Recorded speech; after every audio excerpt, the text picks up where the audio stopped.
Well, hello and welcome to Gardener's Cottage here in Blakeney on the North Norfolk coast. I'm going to run you through the garden at the rental cottage so you can just get a feel for what it's like in high summer. And we've got a bit of summer here today.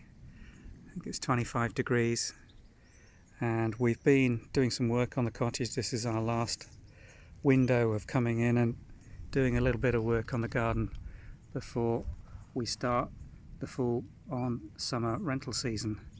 And you can see there's three little friends with us, and I think number 4's hiding back here. Yep, the spaniels had the good sense to find some shade. So we've been doing quite a bit of cutting back. You'll see these trees used to be down to the ground. We've tried to put windows through into the garden just to give a bit of a longer vista and view. That lavateria is doing absolutely gorgeously now. We'll take you around the front of the house to show you the hollyhocks that Kate's got planted here. And we're having to do some watering because we haven't had rain here in Blakeney now for about 7 or 8 days, and we're on quite a sandy soil here, so it pays dividends to keep this garden looking this fresh by watering. This is going round onto the kitchen aspect, with the smaller sitting out area coming off the kitchen. And you'll see the views that we've created by cutting up these trees. It's looking very, very nice here now. This is the back patio area where you can eat out. The sun lounge is provided, so you've got this garden sun trap south facing. Really does absolutely bake here during the summer. Even if it's a bit of a cold wind coming off the North Sea down on the quay, you can more or less be guaranteed with a bit of sunshine to be able to sit out here. It's so sheltered. We've also done some clearing at this side of the garden, cutting back this little plum tree to let some light through and expose the cast stone wall that we've got running down to the bottom of the garden and the Methodist chapel.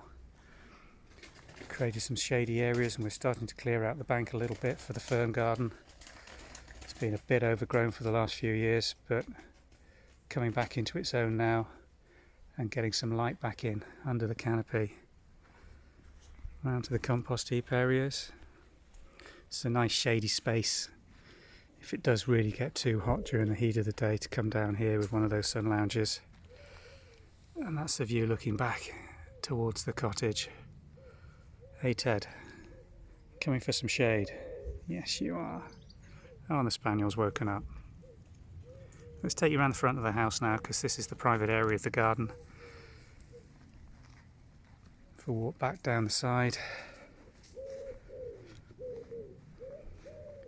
We should come down to the parking area at the front of the house.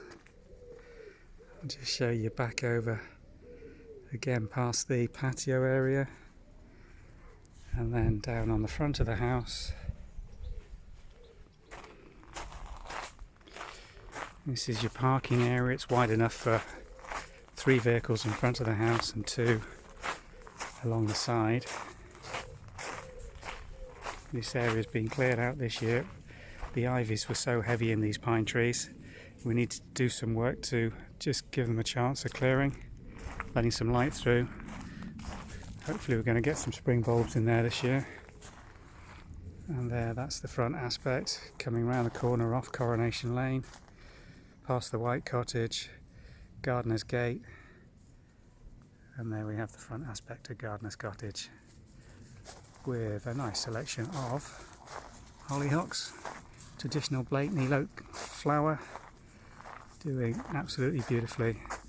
About a month ago, end of May, early June, this rose, which is a Banks luteii, was absolutely gorgeous around these windows, but so heavy.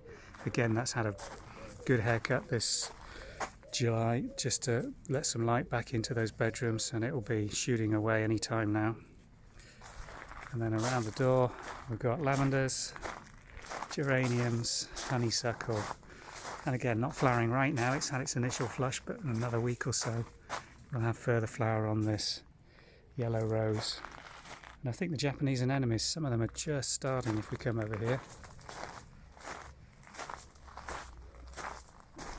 They should give us a flush over the next couple of weeks, earlier this year than they have been previously due to the weather. And the buddleia is flowering fully, And I hope the roses on the wall, together with the lavatera, should keep this garden looking good right the way through into August.